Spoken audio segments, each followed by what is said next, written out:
আমাদের স্টুডিওতে আজকে যিনি আমন্ত্রণ জানিয়েছেন তিনি হলো মাওলানা সাকিব রেজা। সাকিব রেজা ভাই, আপনাকে অসংখ্য ধন্যবাদ আমাদের প্রবাসী নিউজ টিভি সাথে আসার জন্য। জানাচ্ছি। কেমন আছেন আপনি? আলহামদুলিল্লাহ, আপনি কেমন আছেন? আলহামদুলিল্লাহ ভালো। যদি আমরা আজকে প্রথমেই লাইলাতুল কদর সম্পর্কে সংক্ষিপ্তভাবে কিছু জানতে পারি।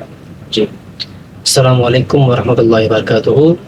সম্মানিত সুপ্রিয় দর্শক শ্রোতা, দেশ ও বিদেশ থেকে যে যেখান থেকে বসে আজকের পবিত্র লাইলাতুল কদরের বিশেষ অনুষ্ঠান দেখতে পাচ্ছেন, সকলকে আন্তরিক মোবারকবাদ ধন্যবাদ জানাচ্ছি। বিশেষ করে আমাদের আজকের উপস্থাপককে ধন্যবাদ জানাচ্ছি। তাহলে আমরা শুরু করছি। আমরা জানি আরবি চন্দ্র মাসের 12 মাসের মধ্যে অন্যতম বরকত এবং সর্বশ্রেষ্ঠ মাস হচ্ছে পবিত্র মাহে রমজানুল মুবারক। আর এই রমজানুল মুবারক আল্লাহ যে আমাদেরকে রমজানের মধ্যে সর্বশ্রেষ্ঠ কিতাব পবিত্র মহাগ্রন্থ আল কোরআন, এই কোরআন আল্লাহ রমজান মাসে নাজিল করেছেন মানব জাতির হেদায়তের জন্য, মানুষকে সঠিক পথ প্রদর্শক হিসেবে। এই রমজানের মধ্যে আল্লাহ যে আমাদেরকে কিছু শ্রেষ্ঠ নিয়ামত দিয়েছেন, তার মধ্যে যে আল্লাহ রমজানের মধ্যে আসমানি কিতাবদের মধ্যে সর্বশ্রেষ্ঠ কিতাব আল কোরআন দিয়েছেন, এবং রমজানের মধ্যে যে আল্লাহ যে আমাদেরকে সর্বশ্রেষ্ঠ নবীর উপর এই কোরআন নাজিল করেছেন। এবং বিশেষ করে এই রমজানের মধ্যে যে আল্লাহ আমাদেরকে যে আরেকটি গুরুত্বপূর্ণ রাত দিয়েছে, যেই রাতকে বলা হয়েছে পবিত্র লাইলাতুল কদর। এই লাইলাতুল কদরের শান নিয়ামত ফজিলত বলতে গেলে অনেক, আমি সংক্ষিপ্ত করে আলোচনা করছি। যে লাইলাতুল কদর সম্পর্কে কোরআনে বলা হয়েছে, আল্লাহ কোরআনের মধ্যে সূরা নাজিল করেছেন সূরাতুল কদরে, ইন্না আনজালনাহু ফি লাইলাতুল কদরি। এই আয়াত এবং সূরা দ্বারা আল্লাহ বলেছেন রমজানের লাইলাতুল কদরের মধ্যে আল্লাহ কোরআন নাজিল করেছেন। এই কোরআন নাজিল মাসে লাইলাতুল কদরে আল্লাহ বিশেষ রাতে জিব্রাইল আলাইহিস সালামকে দুনিয়াতে পাঠান। তিনি ফজরের আজান এবং সূর্যাস্ত পর্যন্ত তিনি দুনিয়াতে ডিউটি পালন করেন। এই বরকতময় পূর্ণ রজনীতে আল্লাহর বান্দারা কি কাজ করতেছে, কি কর্ম, এই কর্মগুলো ডিউটি পালন করেন, এগুলা আল্লাহকে তিনি জিব্রাইল ইসলাম কাজের কর্ম, যে আমাদের কর্মগুলো আল্লাহর কাছে পৌঁছাবে। এবং এই রমজানের লাইলাতুল কদরের মধ্যে আরেকটি গুরুত্বপূর্ণ হচ্ছে, রাসূল পাক সাল্লাল্লাহু আলাইহি ওয়াসাল্লাম বলেছেন, বনি ইসরাইলের এক যুবক, তিনি 10,000 বছর অধিক দিনের বেলায় জিহাদ করেছেন এবং রাতের বেলায় ইবাদত করেছেন। সাহাবায়ে কেরামদেরকে নিয়ে রাসূল সাল্লাল্লাহু আলাইহি ওয়াসাল্লাম আলোচনা করতে লাগলেন। তখন সাহাবায়ে কেরাম বললেন, ইয়া রাসূলুল্লাহ, আমরা কি করেছি? আমরা শেষ নবীর উম্মত হয়ে আমরা কি? তখন সাহাবায়ে কেরামদেরকে যে আমাদের রাসূল পাক সাল্লাল্লাহু আলাইহি ওয়াসাল্লাম বলছেন, তোমরা শেষ নবীর উম্মত, তোমাদের জন্য এমন এক বরকত মণ্ডিত রাত রয়েছে যেটার নাম হচ্ছে লাইলাতুল কদর। এই লাইলাতুল কদরে একদিনে তোমরা একদিনের ইবাদত 1000 বছরের সেও ইবাদত। আলহামদুলিল্লাহ।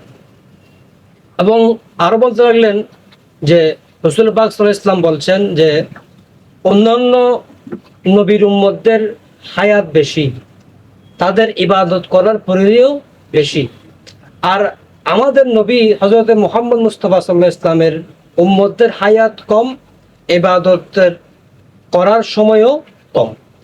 তো এই জন্য আল্লাহ এটা যে আমাদের বিশেষ নিয়ামত যে দিয়েছেন, বলেছেন শেষ নবীর উম্মতদের হায়াত কম হলো, তাদের ইবাদতের পরিধি কম হলো, তাদের হায়াত কম হলো, তাদেরকে যে আল্লাহ বিশেষ নিয়ামত দিয়েছেন অন্যান্য নবীদের চেয়ে শেষ নবীর উম্মতদের এই এক রাতের ইবাদতকে হাজার মাসের শ্রেষ্ঠ ইবাদত শেষ নবী বলে জি। ঘোষণা করেছেন। বলছেন। এভাবে বলতে গেলে অনেক এই আলোচনা যে আল্লাহ যে শেষ নবীর উম্মতদেরকে বিশেষ নিয়ামত হিসেবে একটি রাত মাত্রই উপহার দিয়েছেন, সেই রাতের নাম হচ্ছে লাইলাতুল কদর। সেই লাইলাতুল কদর রাতে অন্যান্য নবীদের উম্মতের চেয়ে ইবাদতের এই এক লাখের ইবাদত হাজার মাসের চেয়ে উত্তম। যে আল্লাহ যে আমাদেরকে এই রাতের নিয়ামত দিয়েছেন, আমরা শেষ নবীর উম্মত হিসেবে যে আমরা বেশি বেশি করে ইবাদত করব, কোরআন তেলাওয়াত, নামাজ, তাসবিহ, তাহলিল, রোজা তো আমরা রাখছি, এবং দুরূদ শরীফ, নবীর উপর সালাম দুরূদ পড়ব। আল্লাহ এই এক রাতের উসিলাই যে আল্লাহ যে আমাদেরকে হাজার মাসের শ্রেষ্ঠ নিয়ামত দান করবে, আলহামদুলিল্লাহ।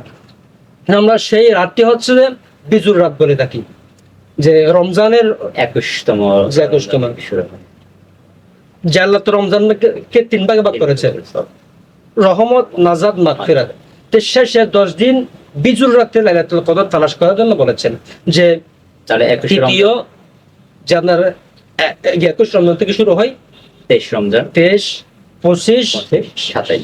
27, 29, যেভাবে তো আমরা তো এখানে বেশিরভাগ ক্ষেত্রে আনুষ্ঠানিকতা আমরা 27 রমজানটা 27 বলতে যে যে আমাদের বাংলাদেশের বিজ্ঞ ও যে ওলামায়ে কেরাম, আলেম ওলামা গবেষণা করে, তারা যে একটা গবেষণা করে পেয়েছে, এটা হচ্ছে যে 27 রমজানের মধ্যে এটা আমরা তালাশ করে থাকি লাইলাতুল কদর।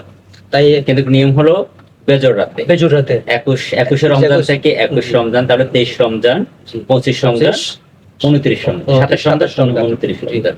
তা আমরা ওলামায়ে কেরামের গবেষণা অনুযায়ী আমরা বাংলাদেশের মুসলিমরা আমরা 27 রমজানটাকে বেছে নিয়েছি যে আমরা এটাকে বেশি পূর্ণ রাতে। জি আমরা এটা তবে কেউ চাইলে 21 রমজান থেকে বেজোর রাত্রিগুলোতে করতে পারবে, ইবাদত করতে পারবে, ফজিলত পাবে। পারবে। আর সেক্ষেত্রে হুজুর, আপনার কাছে আমি একটা প্রশ্ন, যদি লাইলাতুল কদর রাতে কেউ সালাতুত তসবিহ নামাজ পড়তে চায়, সেই ক্ষেত্রে যেমন রোজার, তারাবি, এশার নামাজ, সালাতুত তসবিহ নামাজ যথেষ্ট টাইম নিয়ে রয়েছে, আসলে কি সেটাকে সবে কদর রাতে কি পড়াটা কি উত্তম হবে, যদি কেউ পারে আর কি? যদি পারে পড়তে হবে। আপনার যেগুলো সব তো নকল ইবাদত। তো আল্লাহ তো বলেছেন রমজানের মধ্যে সবচেয়ে বেশি ইবাদত করার জন্য। আল্লাহ যে যে আমাদেরকে কোরআন দিয়েছেন, নবী দিয়েছেন, রমজান দিয়েছেন, নামাজ, রোজা, হজ, যাকাত, তাসবিহ, তাহলিল সবগুলো তো নফল। আর আপনার অন্যান্য মাসের যে আমরা ইবাদত করি, এই রমজানের মধ্যে অন্যান্য মাসের চেয়ে 70 গুণ সওয়াব বেশি। তা আমরা এগুলো করলে কোনো ক্ষতি নেই, তার লাভ ভালো বেশি। হবে। না, আমি ওই প্রেক্ষিতে বললাম যে সালাতুত তসবিহ নামাজের কিন্তু যথেষ্ট সময়, একসাথে অনেকগুলো সময়, শরীরের উপর একটা প্রেশার পড়ার একটা ব্যাপার আছে, তো পড়লে অনেক ভালো, অনেক ভালো। ধন্যবাদ আপনাকে যে সুন্দর আলোচনা করার জন্য এবং লাইলাতুল সম্পর্কে আমাদেরকে সুনিপুণভাবে বুঝিয়ে দেওয়ার জন্য। সুধী দর্শক, আপনারা উপভোগ করছেন প্রবাসী নিউজ টিভির আজকের লাইলাতুল কদরের অনুষ্ঠান, বিশেষ অনুষ্ঠান আলোর পথে।